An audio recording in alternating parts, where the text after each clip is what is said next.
evidence is scientific enough to accept and which evidence is not.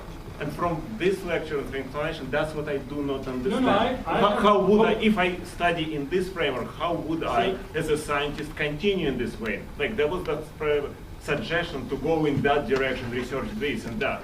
No, how would I go? Take this framework. How would I take it? Let me give you an answer. Question taken. Let's take his answer. Let me. You see, for example, the same linguistic data.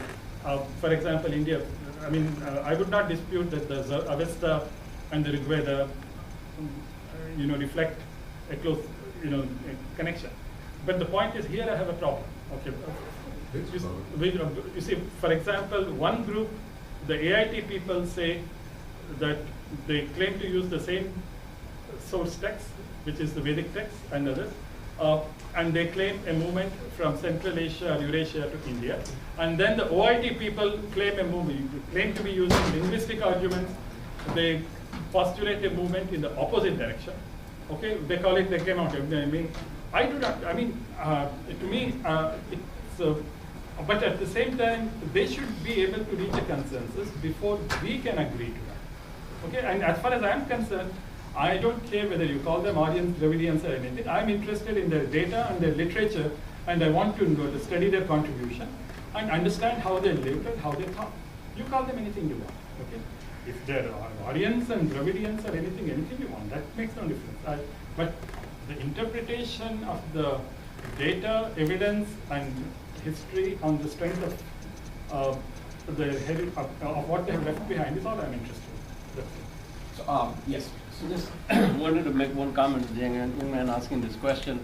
Some of the physicists themselves have recognized, one of the most prominent one is Schrodinger, who has written volumes on what is life, and he has acknowledged, his biographers have acknowledged that he learned. That is not to say that Schrodinger wave equation really came from Vedanta, but he did accept that the reality and the mind.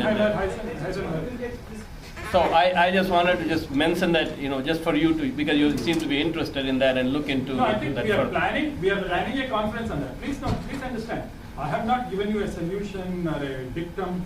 I mean, all I'm saying is, here is something that we need to study. I want to make a brief clarification. We see these kind of statements are made in other fields too. So if you just look at Sokal's hopes, for example, the famous article that Sokal wrote in the translation from Vivian to Gravity, it's full of statements of this kind. And the point is that when you speak about the nature of reality within physics, you're making a very mathematically precise statement. Or about relativity, that's very mathematical. Man, are you trying to tell me that I have not read those books? I'm not trying to say anything about what I'm making a statement which is, I'm not saying anything to you at all. I'm just making a statement which just stands alone.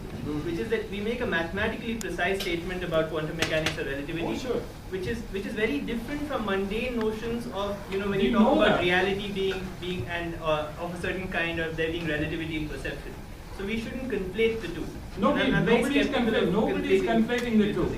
You see, for example, when mathematics was brought into physics, people resisted it. When Galileo said mathematics is the language in which the universe is to be studied, he was persecuted for it. So simply because we bring a different way of looking at it, when Gödel brought logic into mathematics, this is not relevant to the point. I'm just saying. No, it is relevant to the point, because I'm talking metaphysics, you are looking at mathematical equations. I'm saying that just because two people speak about the nature of reality doesn't mean that what they're saying is similar. Nobody is saying they're the same. I think you have just, we'll not get into that. We are organizing a conference with 2 special sessions on this. So we invite you, and I think, we can inform. In the summer of 2011, we are going to look at Vedanta and various other aspects. So it also does not mean we should stop looking at it simply because mathematicians like me have worked on problems deriving from quantum physics. We must be open to all different viewpoints. That's all I'm saying. If there was a Schrodinger equation was found somewhere within it, I would be completely open to that. No, Schrodinger equation was not found even in Heisenberg's paper. To make it better, actually, Erwin Schrodinger himself acknowledges his inspiration from Vedanta. You have to actually read his own. Physics stands alone. These things are. Okay, I guess being an experimental physicist or whatever, that's not the point. There are more fundamental problems. The big problems are somewhere else. So I think we are running short of time. We are almost there. We'll take one final thing. You have a quick question? We'll wind up with this. Yeah. I have two comments based on some questions, which I think it's important to consider. One is the young gentleman there who thinks that anybody who talks about physics from a Vedanta perspective is naive. You need to read and think a little bit more. Mm-hmm. The other question is all these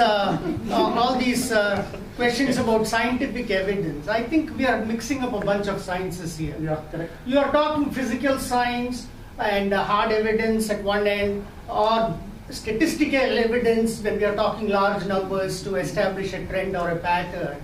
Whereas the gentlemen in the back are claiming to be scientific things like philology and linguistics, which are conjectural sciences. And so I think there is a problem. At best conjecture, at best. Okay, I guess we are not going to. And then they throw the word scientific to make it sound better than it is. Okay,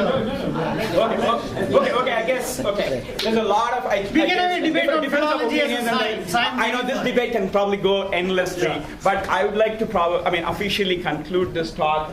And but the speaker is going to be here, and other people are going to be here. You're free to stay here and then discuss with the speaker. He's going to be here for some time, and also other people who differ with your opinions. But let me say that thank you for coming down to this and listening to the talk of Dr. Rajaram. And also I'd like to thank Dr. Rajaram for taking the time to come down here and then talk to us. As a token of appreciation from Samskrit Bharati, we would like to, and MIT Samskritam, we'd like to offer him something for. So one of our senior Karakatas, volunteers, Ramesh Rao, would like to offer something.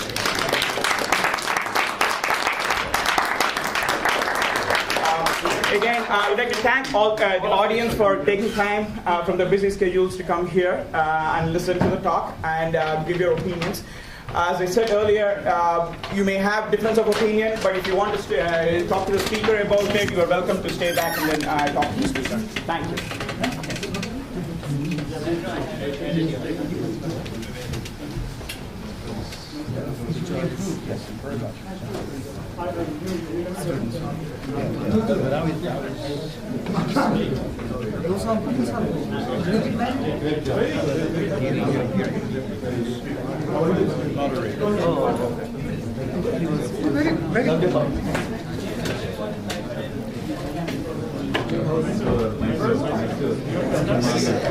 you.